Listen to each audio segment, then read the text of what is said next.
Hey guys, how you going? Hope you're all doing very well. This evening I'm going to be doing another movie review for you all. This movie is a horror film from Uruguay. It's Spanish language English subs, released in the year 2022, directed by Gustavo Hernandez, and this film is called Virus 32. So Virus 32 is set in Montevideo, the capital of Uruguay. We have this woman that is a night watch person at this facility, and she takes her daughter along on this particular day. So when she gets there, she tells her daughter to stay in a certain spot because there is a bit of a disturbance, but what she doesn't realise is that the whole city has been overrun by these crazed maniacs. There's a virus going around, so it's an infection that is putting everyone in grave danger. And when this night watch person comes back to where she left her daughter, she realizes that she's gone. She's actually been taken. So the whole film is her trying to get her daughter back and trying to survive this onslaught. So whether or not she can is something you're going to have to find out for yourself, because that's as far as I'm going with my synopsis. Now my thoughts on Virus 32. This is a little known horror film, but because it's from South America, I definitely needed to go out there and see it. And after I watched this film, I will say that there's a lot to like about it. It's not a perfect film, for reasons I'll go into a little bit later, but what I really liked about the movie is the ability to rack up the tension to 11. This is a very tense film. The suspenseful set pieces I thought were expertly crafted.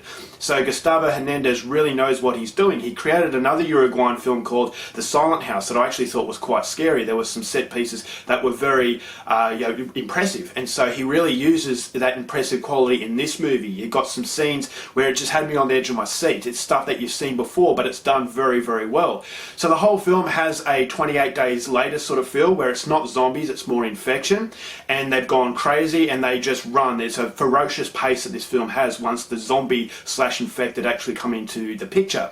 So I thought that the main character and her daughter, although I didn't care too much about them, it still gave me characters to follow within this chaotic situation. I thought the setting was very good. It actually plays a character of its own, and it just has a very tense atmosphere, and I thought that atmosphere was complemented well by good acting and a fairly decent script. But as I said, it's the set pieces that really nail the experience, and it's an experience that I would recommend if you are a fan of the zombie slash infected subgenre.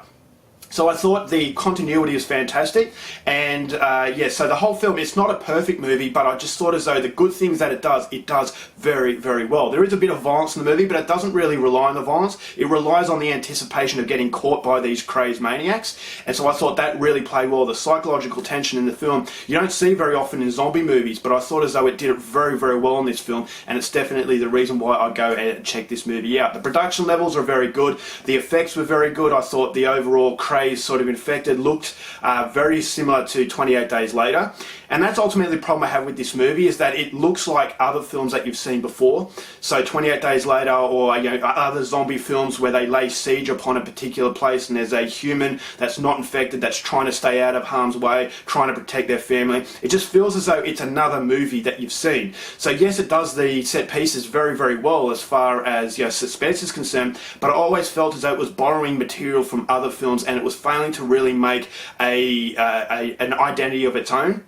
Now there is a bit of a twist on the infected, and it has to do with 32. I'm not going to give anything away. I thought that was a creative sort of spin, but I didn't really like it. I just thought that was a little bit silly, so I'm not going to give that away. So I thought that was the creative angle that the movie was trying to go for, and yes, it hasn't been done before, well, not that I'm aware of, but it just borrows a lot from other films where I couldn't shake the feeling that I've seen this sort of thing before. So it's not a perfect film, but I definitely feel as though Gustavo Hernandez demonstrates a lot of skill as far as horror is concerned. It does have a lot of tension, and so there's a lot of nerve-wracking set pieces, especially one inside a locker room that I thought was fantastic, and so that plays very, very well. You put yourself into the situation. Although you don't love the characters, you don't want to see them die, but it's more a situational kind of horror film as well. You put yourself into that situation, and it just has a lot of tension going for it. And so I thought as though there were some scary moments, but as I said, it borrows a little bit too much to be an outstanding film. But if you are a fan of this subgenre, then I would go out there and recommend Virus 32. It's yet another indication of what South American horror can do. So if you're into that kind of thing, I would recommend it. It's nothing perfect. I mean, as I said, it's been recycled. You've seen these sort of things done before, but it does it very well. And so overall, for Virus 32, go out there and see it. I'm going to give this film 3 stars. Alright guys, that's it for my review. Hope you enjoyed it. Till next time, keep watching movies, and I'll see you later.